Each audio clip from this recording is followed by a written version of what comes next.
See, this is what happens when you don't break balls. When the president, and I'm speaking about President Lyndon Johnson, had an opportunity to appoint a Supreme Court justice, and he had the Senate in his favor. He messed around and didn't get a liberal Supreme Court justice put into place.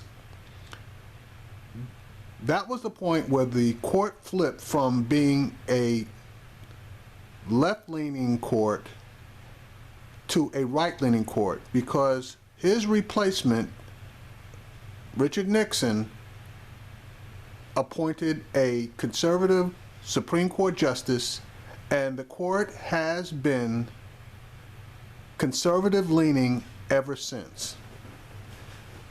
So now that we have an opportunity to move the court back to the left, the Republicans are breaking balls, and they are praying that they can run out the clock on Obama and not allow him to appoint a third Supreme Court justice.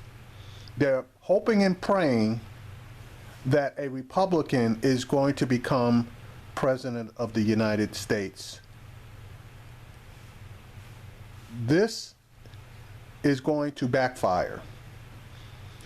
Not only is the presidency going to probably go Democratic again, if they can get the damn vote out, but there are 5 lame duck senators that are in the Republican Party but are located in blue states. This is going to turn into a huge political fight, and people like Kelly Ayotte are probably going to lose their jobs. If that occurs and those 5 Republican senators from blue states are turned into Democratic senators from those states, the Senate will flip. With the Senate flipping, the next president, hopefully Democratic, would then be able to appoint a Supreme Court justice that is far left-leaning. With that being the case, the court then flips from conservative to progressive, and then guess what? There are 3 more potential Supreme Court justice openings over the next 4 to 8 years potentially. If a Democratic president is in place when those openings occur, and you replace 2 conservative judges, 1 moderate, though he's a conservative, but he's a moderate, and he's normally the swing vote, which is Kennedy, and 1 progressive, which is Ruth Bader Ginsburg. If you place those people with completely left-leaning judges, and in their 50s, all of them, you will have a Supreme Court that will basically become a 6-3 majority progressive for the next 20 or more years. And that is what I am rooting for. Anyway, I'm going to play this clip where McConnell basically states his position that he's not going to give Obama a chance to even have a nominee heard. So the question is, who should make the decision? And in my view, and I can now confidently say the view shared by virtually everybody in my conference, is that the nomination should be made by the president the people elect in the election that's underway right now. And that was Senate Majority Leader Mitch McConnell saying that he will reject anyone that President Obama nominates to the Supreme Court following the death of Justice Antonin Scalia.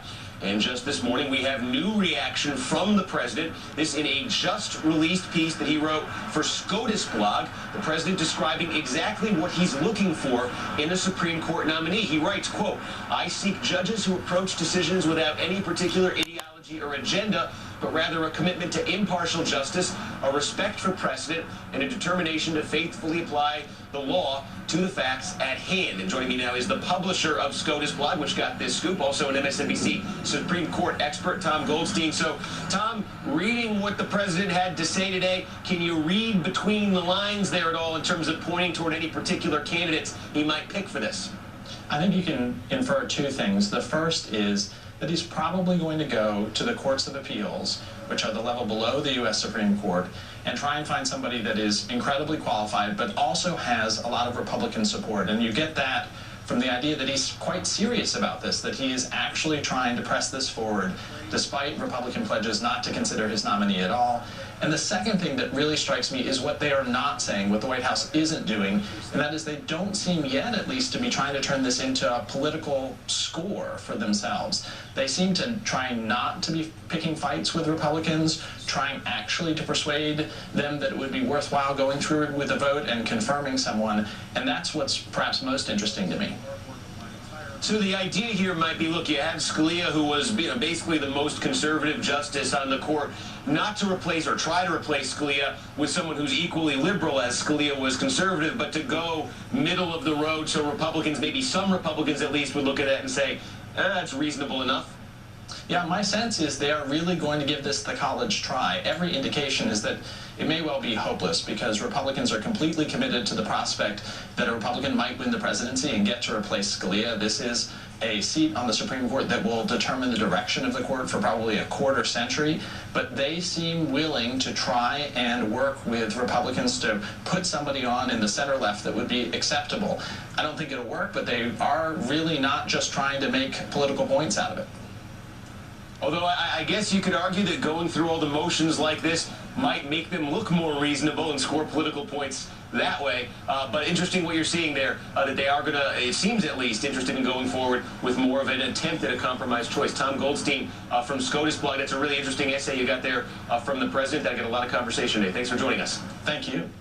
Now, Obama's trying to go middle road here, which he's basically almost playing with house money.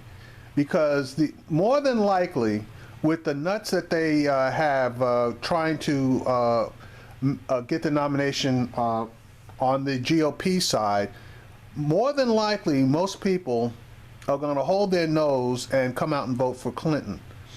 Clinton gets in there, you know for sure that she's going to go for a left-leaning judge. Now, I'm going to play a clip from another TV show this morning that also addresses the issue. So give me a second.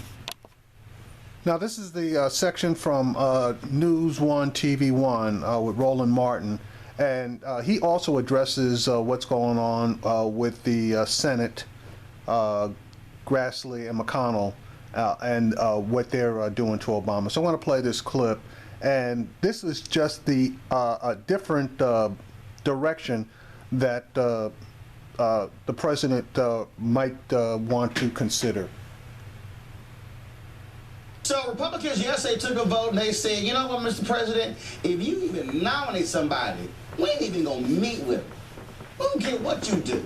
Senate Majority Leader Mitch McConnell says there will not be any confirmation hearings, a vote, or even a meeting with the nominee. Yesterday, what took place was they actually voted, and they signed a letter. The Senate Judiciary Committee signed a letter where they said that no matter what happens, they won't even meet with the president's nominee.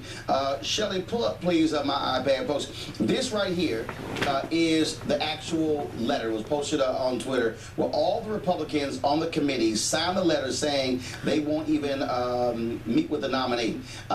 It's unbelievable that they're taking this tack. We'll go back to our panel here. Stephanie, we have David, we have Laura. This I don't get. Not only are they saying, Mr. President, we're not going to confirm anybody, or we're not going to vote, then we're not even going to have the meeting, even have the confirmation hearings. Now, we won't even meet with them. This is why I keep saying the president needs to appoint a black woman. First of all, who's going to have all the credentials to be in the Supreme Court? And this is what I would do. And I'm telling you, White House, trust me, this is foolproof. I don't know if any of y'all were West Wing fans. That was this scene in the West Wing where President Bartlett, the Republicans wouldn't meet with him. So what he did is he went to Congress, and they were in a meeting, and he sat on a bench outside their office, and here's the president sitting by himself, waiting for them to come out of the meeting, and all the cameras were around. And then, of course, he got sick of it and went back to the White House, and he broke the impasse.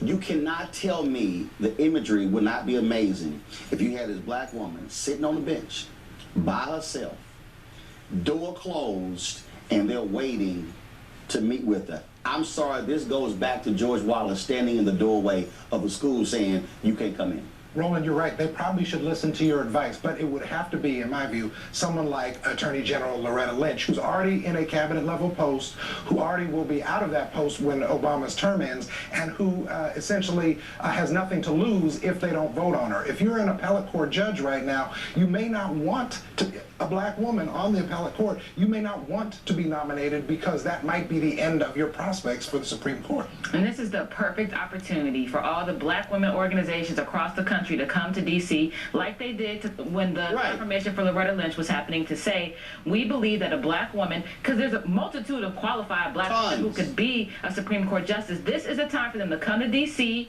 in your fur coat if you have to, but they need to be on Capitol Hill saying that we need to have a black woman in. I'm trying to understand why these black women organizations have been silent thus far. Yeah. Well, you know, one of the reasons, and we've talked about this before on the show, that people have been reluctant to come forward and be supportive, I think it's because one of his only options is going to be a recess appointment to get somebody in. Congress is, and the most surprising Senate name on there is the chairman of the Judiciary Committee, who is saying, whose job it is to say and be able to vote and hold a hearing and be able to explore his candidate, has said, I'm not going to do my job. That should be the most surprising thing. What Obama needs to do. No, that's surprising. It's surprising if you are a part of this electorate and want your congressmen to actually do their jobs. And what's surprising to people, what should happen is a recess appointment, because it's a year. It only lasts for 1 year to be able to have that position. And there's precedent, because we had a previous Supreme Court justice who was a recess appointment who was later confirmed. Right, but the more powerful imagery, Roland, than the black woman sitting on the bench, the qualified black woman sitting on the bench, is the qualified, seated Supreme Court justice who was removed by a Senate after election goes down because she was not their choice. That's a powerful, that's what actually would have to happen if she were removed. And that would not happen. Well, first of all, he's likely not going to be able to get a recess appointment because they're able to keep the Senate in business. And in fact, the Supreme Court has already even ruled limiting the scope of recess appointments. And so all they have to do is, if they simply keep the Senate in operation, he can't make a recess appointment. But either way, what I'm saying is there's no other appointment he can make. Nobody that will give the public, first of all, a historic appointment that will give you that image when you look at the history of America, a largely white men in the Senate denying a highly qualified black woman even a meeting. When you talk about what that impact would be, now the pressure that will be on them every single day in terms of media, the pressure that will be on them when it comes to people coming to Capitol Hill, when it comes to them going back to their district. Now you're talking about the impact we have on the fall election, but here's the greater one, David, I want you to speak to. If you do it and they don't confirm her, you now can go to Hillary Clinton and say, if you win, reappoint her. You're right that the president should think about appointing a black... No, stop. No, David, let me correct you. Not think I didn't say think about it. I said do. I agree with you. But the pressure that you're talking about, which the Democrats, which President Obama and the Democratic presidential candidates can apply just with the image you're describing of an African-American woman, let's say it's Attorney General Lynch, sitting on a or bench. Judge Leah Sears, or Judge McDonald, or Judge Gilmore. Right. There are a number of people. This will look bad for Republicans in a presidential election year. On the other hand, though, all of those Republican senators have an equal and opposite pressure coming from their Republican constituents who believe in total and complete opposition to President Obama. They don't want to find themselves. But you're skipping the most important thing. There are 6 U.S. senators, Stephanie, who are vulnerable. Toomey in Pennsylvania, 29% approval rating. No, yes they do, because here's the problem. If you're Toomey in Pennsylvania, you state the Republicans actually could lose control of the Senate with losing those 6 seats. Can I just jump in? I think those 6 senators whose seats are up care. I'm not sure the Republican Senate cares, because they don't want to be primaried and lose. But guess what? Senator Kirk has already come out of Illinois saying the president deserves to have his nominee looked at. As a reason why. Soft. Toomey, Ohio. They're literally, if the Republicans lose, the Senate could flip in November back to the Democrats. And this is why the Democratic Party needs to take advantage of the situation and really push in these key 6 states where there are very vulnerable senators to say, look, we need to galvanize our base to go and make sure that they are pushing hard against these candidates to say this is who we believe should be the nominee. And again, if the people don't speak up and have their voices heard in this situation in an election year, it's going to be a complete disservice to our country, because we can't be without a Supreme Court justice for over a year. Particularly in a year when you have abortion on the line right now in Texas. Particularly in a year when you have voting rights, one person, one vote. You've got immigration issues. You've got a very important year. But I'm all for imagery, Roland, but I have to say I agree with you, David, and talk about the idea of the more powerful imagery is if we can make more than these 6 Republican senators vulnerable. The true voice comes from what happens at the polls. You cannot tell me that you do not. At the polls. But first of all, that is at the polls. My point is, you have to create the environment that will fire up a base. This goes beyond imagery.